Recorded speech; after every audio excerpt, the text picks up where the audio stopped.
Hey, what's poppin', y'all, man? You with the coolest dude on YouTube, man, and we back. You know what I'm saying? With some more reactions, man. Hey, check this out right here, though, man. Okay, now, Cat Williams was on Club Shay Shay. I said it on the last video. He said 2024, a lot of things was going to be exposed.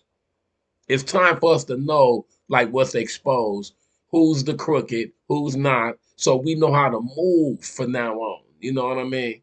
Because we just all oblivious. We just all living and don't know nothing. You know what I'm saying? You let your kids just listen to these mentors and they feeding them this little extras, man, and y'all not even paying attention. We ain't gonna get into all that, though. What we finna get into, though, is the baby. Now, I done seen the where that nigga, he popped somebody in the Walmart, nigga. I know he not no weenie. You feel me? From that. But he been hanging around people in the industry and shit. So he got something to say, too, about, like, what he seen Diddy and them do. Or allegedly what they've done. I ain't putting it past nobody, homie. If y'all like that, y'all like that. That's crazy. Y'all like that. I got a wife in there, and I got my dogs. Man, I ain't even in y'all world like that. Y'all can't say shit. Y'all don't know jack nothing. But it's not about me, man. It's about, like, wow. The more money, more problems, and Biggie said it best. Y'all having problems with y'all millions, man. Y'all got to give us the millions. I'll show you how to live that. I won't have 30 cars, 15 houses and shit just everywhere.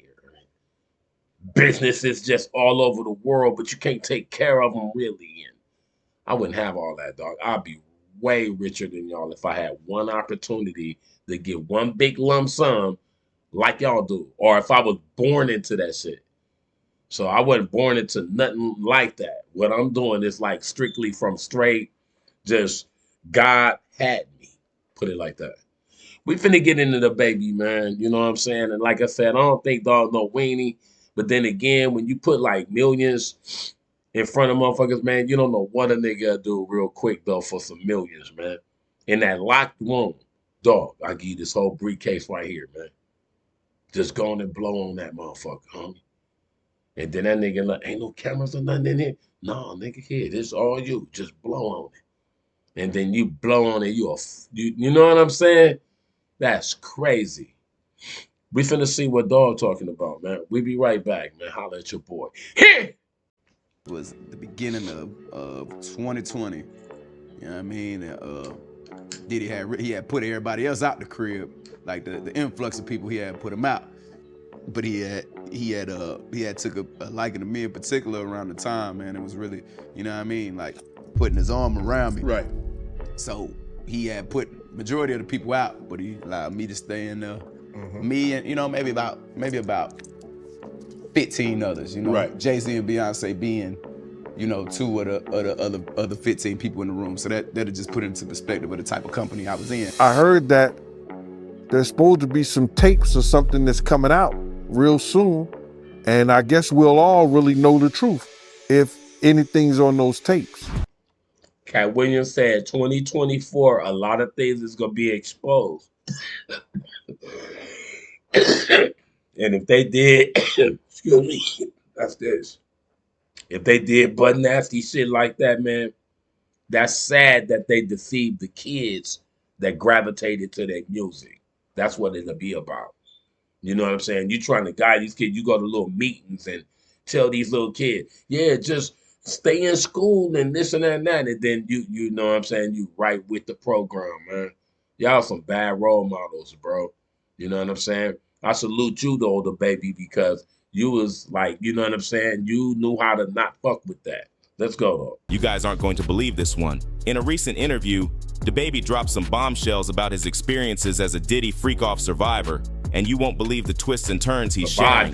We've all heard the shady stuff that's been going on behind the scenes at Diddy's infamous parties. You know, the ones where Diddy likes to invite all of his best buddies and have fun with each other. And recent news has it that dababy not only was present at these gatherings, but he's actually pulling back the curtains on this dark era of his life. Get your popcorn, folks, because this is going to be a wild one. All right, so let me start with this wild night at Puff's crib. That happened back in 2020. When dababy talked about it in an interview, he had us hooked on this story, and you could tell by the way he was telling it. He was nervous, real nervous. Now, does that mean he's seen things that people like Diddy wouldn't want the world to know? Maybe. Let's get into what happened that night. It was this star-studded party at Diddy's mansion with Beyonce and Jay-Z chilling in the same room. The kind of thing you would expect music moguls like Puff and Queen Bee to throw, right? It was the kind of party you'd expect to see in Hollywood. A bunch of celebs, beautiful women, the whole 9 yards. But as the night went on, the crowd started thinning out and things took a bit of a turn. But what went down that had the poor guy so shaken and terrified? Well, dababy started talking about how during the night of the party, initially it was all cool, but then, at one point in the night, Puff started getting real cozy, like invading his personal space. And it wasn't just inappropriate things that Diddy said. Things went a little too far. During the night, dababy talked about how, at one point, Diddy even had his arm around him, and you could sense the discomfort in his voice as he spilled these details. Diddy had put everybody else out the crib, like the influx of people he had put him out. But he had took a liking to me in particular around the time, man. It was really, you know what I mean, like putting his arm around me. Right. Imagine being at a party with big names like Beyonce and Jay-Z, and things start getting a bit too close for comfort. I love to be around that, like with Beyonce, though. I ain't gonna even lie, nigga, her and Kelly. You know what I'm saying? Kelly Rowland just laying there with oil all over him, nigga. That'll be the most beautiful sight, though. That's being a man, though. Beyonce and Kelly from Destiny Child. They could lay there and look beautiful, and then I could see that and be happy. Anything else, I ain't sure. Now, if I were an up-and-coming artist, it would be hard for me to make sense of the situation, and that was exactly what he was going through as well, especially with all the allegations coming about Diddy's behavior towards young artists that he shows a liking for.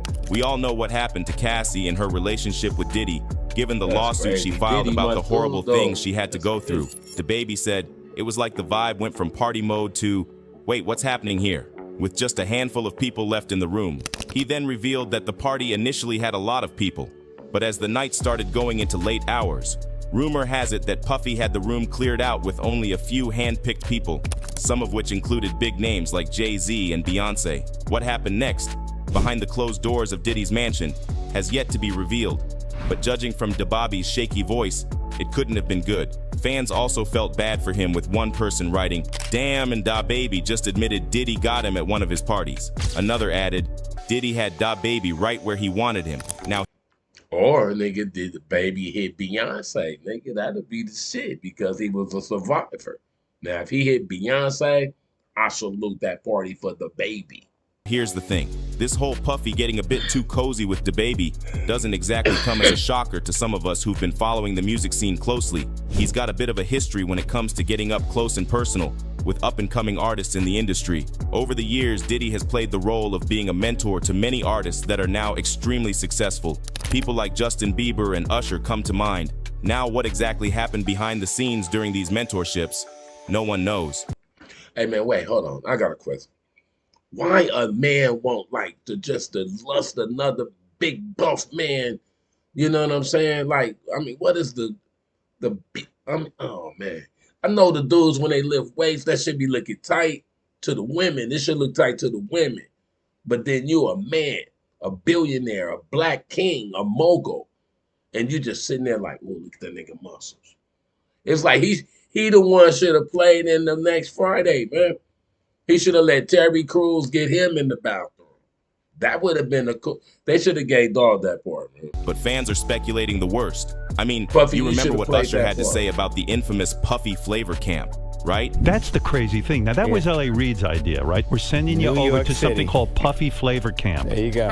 To learn Flavor camp. Yeah, Flavor that's what it camp. was called. And you're going to go to Puff Daddy's. He's going In to the 90s, do you understand what that's like? Puffy's place was like just filled with chicks and orgying like nonstop, right? No, not really. I Come mean, on. but hey, it was curious. I got a chance to see some things. Yeah, but you were 13. What were you I seeing? went there to see the lifestyle. Right. And I saw it. Not long after, in the same interview, Howard Stearns even asked Usher if he would ever send his son to Puffy Flavor Camp. And it doesn't seem to be a big surprise that this was his reaction. You're a dad now. Would you ever send your kid to Puffy Camp? Hell no. Over the years, Diddy seems to have followed a pattern when it comes to the young artists he mentors, maybe even getting a bit too close with them, and dababy might just be the latest on the list. So, when dababy came clean about feeling uncomfortable at that party, some of us were nodding our heads like, yeah, we've seen this before. Sean Combs got a track record, and it seems like dababy's got a story that fits right into that narrative. Hey, dababy, I think he'll pop one of them niggas, man. On the real, man. If you let a dude, if you a straight dude and you are supposed to be thug, and you claiming either Crip or Blood, or whatever gang you claiming, and you a gangbanger, you dedicated, but you want somebody to go in your butt, that's not cool, dog. I'm gonna tell y'all straight up, homie. I don't have homies like that. We don't even hug. Our homies don't hug, nigga. We give like elbows, daps, like hard, like boom, like hard little shit, or squeeze the shit out of their hand. Nigga, we don't play all that hug shit, man. And kissing a nigga on the cheek and shit like that, man. I'm a man, Damien. I'm telling you, homie. And that's like, you can put your money right there and try to offer it or whatever. The only thing I'm going to wind up doing is like, oh, that's what you want me to do? Uh-huh. Pow! And I'm going to take that shit. I'm not doing that, homie. God made me a man, dog. And any man that's a real man, man, I'm glad my family is full of soldiers. Oh, it's some gay soldiers, though. My bad. All right. It's your individual fucking self. Question now is, what's the deal with Puff's personal space boundaries? Is it just his way of bonding? Or is there more to this story? And this isn't the first time someone has come forward about Diddy exploiting and invading their personal space. There's also Yung Miami, who went through something similar to dababy. Ever since these accusations started flying at Diddy, it's been a whole drama fest involving everyone in his crew, including Yung Miami. For those of you who don't know, Yung used to be one of Puff's partners. Now, apparently, there is talk that Miami is catching some serious cancellation vibes right alongside Diddy. But honestly, it's not that surprising considering Puff's big shot status in the industry, and Miami's reputation is kind of linked to him. Some even think that if she's caught in some shady stuff, chances are that the root of it goes right back to Puffy. With P. Daddy taking a hit, it looks like Yung Miami is feeling the burn just as intensely, maybe even more. But here's the real kicker. We got a glimpse of Combs' reaction to Yung Miami, and she apparently did something that's gonna stick with him forever. There's even some leaked footage. Let me spill all the details. But first, let me introduce you to Gina Huyn, a model who used to date Puff and allegedly also faced much worse than what dababy went through. You've probably heard about Cassie filing a lawsuit against Diddy, but did you know she wasn't the only ex facing the repercussions of dating Diddy? He's got another ex, Gina Huyn, who is claiming some wild things that she went through during her relationship with Puffy. In a recent interview resurfacing from 2019, she talked about allegedly facing violence during their 5-year relationship. Gina, who reportedly dated the music mogul while he was in an on and off period with Cassie, claimed he went all out in one disturbing encounter. According to her, he allegedly severely injured her in an encounter that left her with damages to the head, stomach, and chest. Another time was when he caught her texting another man in Miami, and that's when it got really crazy. Let me set the scene. They were upstairs in walk-in closet, and he pushed her to the ground. Then she claims that he stood over her, punching the side of her head. She said she was just covering her face as he did that. Gina spilled more, claiming that he compared her to Cassie, calling her the bad one and Cassie the good one. She even said that everyone in Combs' circle allowed the alleged altercations to happen multiple times. In a surprising turn of events, Gina spilled the beans that when she became pregnant with Diddy's child, he offered me $50,000 to get rid of it, but I turned it down because I just loved him, and I was like trying to prove that I wasn't the girl that wanted him for money. Okay. I just care about him, and I just wanted him to be nice to me. This nigga a billionaire. And she said she didn't care about the money. Come on, jeez. I just wanted him to care. I just wanted to care about him. I just wanted him to be nice to me. Any nigga can be, any nigga can be nice to you, dog. You just wanted Puffy to be nice to you?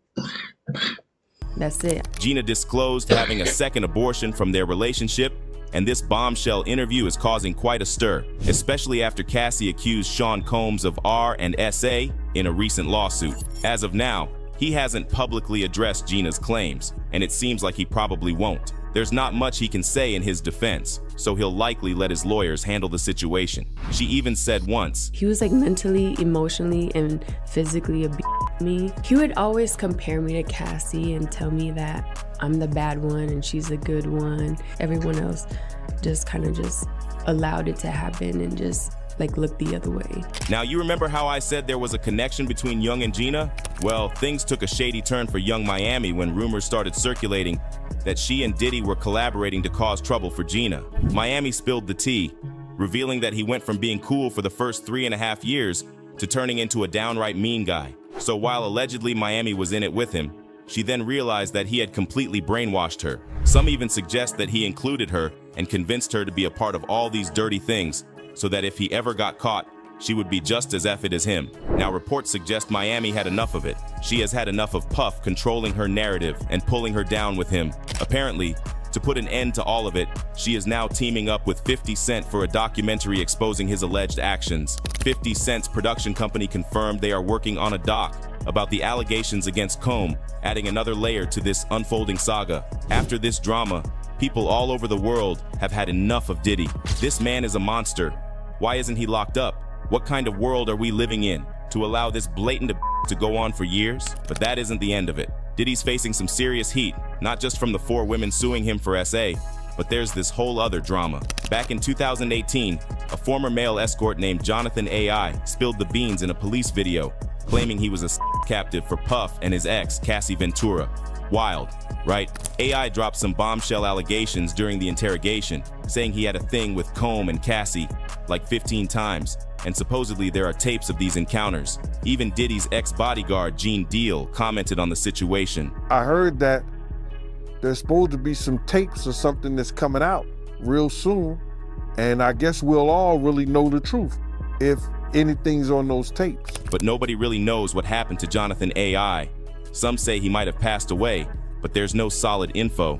Fast forward to now, with Cassie and others accusing Diddy of assault, and it looks like Jonathan's claims are getting a second look.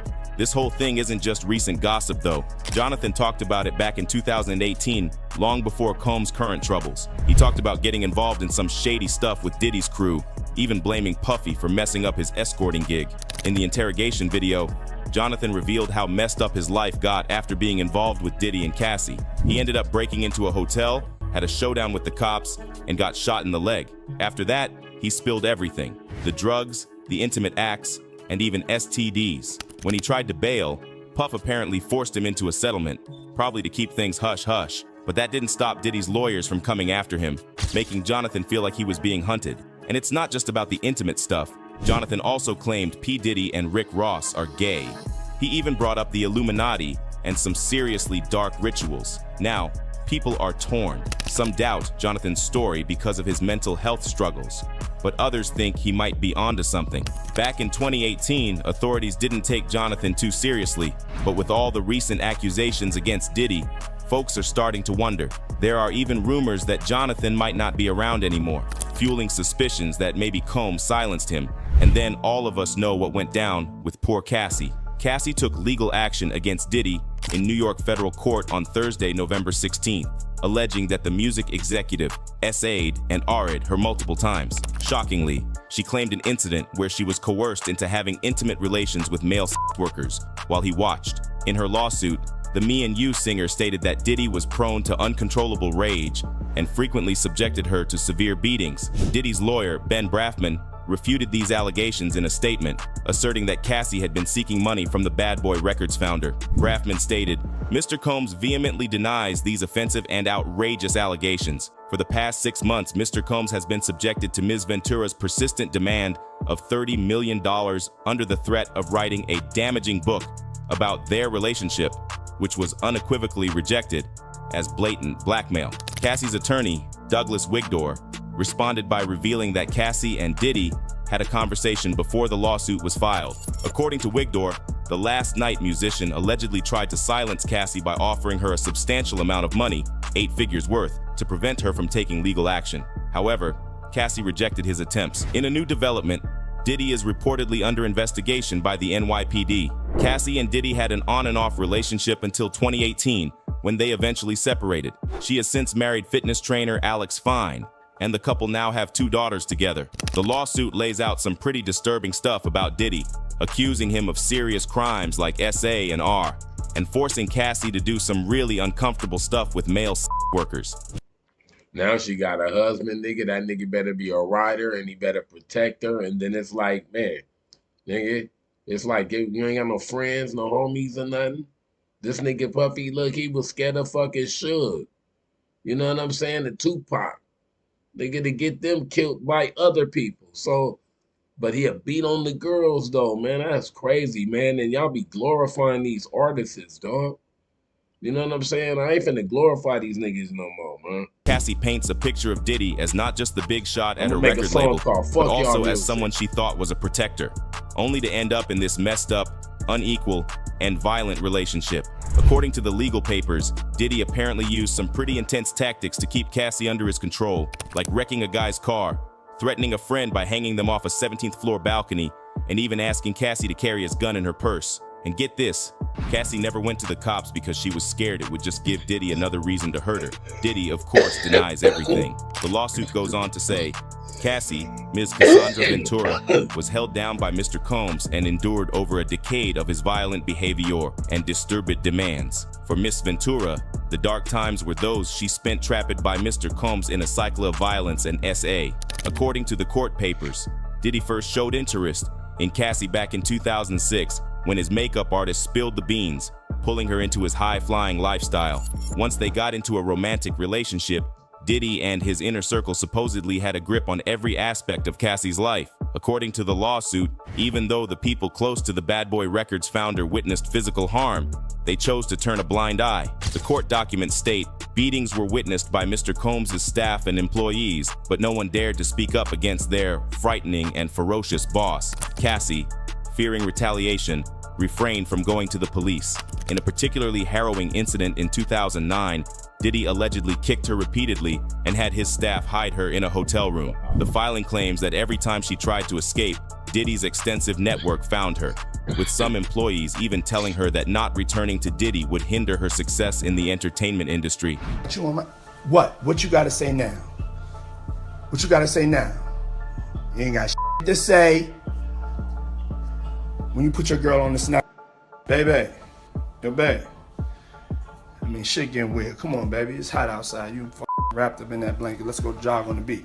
The lawsuit highlights the toll on Cassie's mental health during her relationship with Diddy, including memory loss from excessive substance use and thoughts of Shockingly, the court papers mention an instance where MRI results were sent directly to Diddy.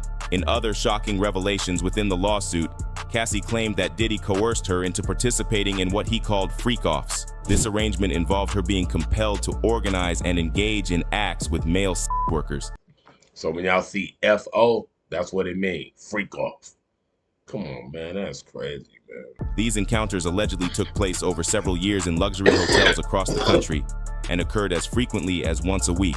Diddy reportedly documented these encounters by taking photos and filming them. Cassie attempted to delete videos from her phone, but it proved futile, and she was even forced to watch footage on a flight that she believed she had erased. After one of these incidents in 2016, Diddy supposedly paid a hotel $50,000 to erase hallway surveillance footage. The footage reportedly showed an intoxicated Diddy throwing glass vases at Cassie when she tried to escape, resulting in a black eye. Cassie, in an attempt to cope, started abusing substances and drinking alcohol in hopes of handling the situation better. This intense substance abuse eventually led to addiction for Cassie. The lawsuit made a startling claim that Diddy, in an act of retaliation for Kid Cudi's brief relationship with Cassie in 2012, allegedly blew up the rapper's car. The filing stated that Diddy had previously expressed his intention to target Kid Cudi, and around that time, the suit notes, Kid Cudi's car exploded in his driveway. Kid Cudi confirmed the account in a statement through his spokesperson to the New York Times, saying, "This is all true." The filing also alleges that in 2018, Diddy forcibly entered Cassie's home and RE'd her, despite her repeated objections and attempts to push him away. Following this traumatic incident, Cassie decided to end her relationship with Diddy for good and also severed ties with Bad Boy in 2019. And this disgusting list of the shit that he's pulled over the years doesn't end with Cassie. There's even talk of Comb being involved in Tupac's murder and ordering hits on his own record label. But here's the kicker. Puffy's got connections, so who knows if he'll ever have to face any of this. The whole situation is a real roller coaster, and folks are calling for a serious investigation into his dealings, with many wondering, is dababy another one of his victims? So, what do you think? Comment down below and let us know. If you like this video, click the subscribe button and hit the bell icon to be the first to see my next video. I post updates like this every week where I uncover the secrets of your favorite celebrities. Hey, man, okay, all I'm gonna say is, man, like, this is in the archives right now, so therefore, when people, like, get to see this down the line, when we pretty much all gone, they just gonna look at it, however they look at it, however they judge it, the person to be gone, dead, off earth, or whatever. You know what I'm saying? They talked about Jesus and killed him and everything, and he still was the greatest person that ever lived. So you still can get your title. You still can be who you were. You was the richest dude or whatever, but you was gay. You know what I'm saying? It'll just be a story that people can just tell many years down the line. It's sad because then your kids and your grandkids and all that, they got to live with, your granddaddy was a faggot, however they label it. I'm sorry, you know what I'm saying? Not to say it like that, but it's just real talk, man. It's like just bad role models. It's like the people that got the money now, it's like they was the wrong people to have that type of money because they didn't really do too good by it. You know what I'm saying? You can't, you know what I'm saying? Oprah rich as shit. And it's like, you know what I'm saying, the little thing on the little island or whatever, she just gave them pillows and blankets and shit. Come on, man. You get a car, you get a car, you get a car. Then that was fake. You know what I'm saying? Everybody couldn't even really afford the car. The taxes, come on, man. They playing people, man. I'm glad I'm living a regular, normal little life. And then when it do what it do, they did what it did, but I'm going to still be richer than every human that ever lived because it's me. And I feel that I'm way worth any money that's ever on earth. Any life is more valuable than any kind of money. Because money was created from a tree, chopped down. You put a gang of presidents on them, a gang of numbers, and then you brand it, you patent it, and boom, and you make it to where people got to spend this to keep it going, man. But, you know, God, man, I wish I lived in your days, blood. On the real. Not like that, but the blood of Jesus, though. You know what I'm saying? So, y'all be taking shit different, man. So, when I say it, it's like for the blood of Jesus, for the blood that's in all of our bodies that keep us living, man. Let's love each other a little better, man, because I'm going to tell y'all this is one thing for certain. Don't think that your shit don't stink, and don't think that you're going to outlive anybody, because all of us going to die. And we up out of here. Hey! Hit squad. And reckless. You know what I'm saying? MC Doc, baby. We came to do this. You heard?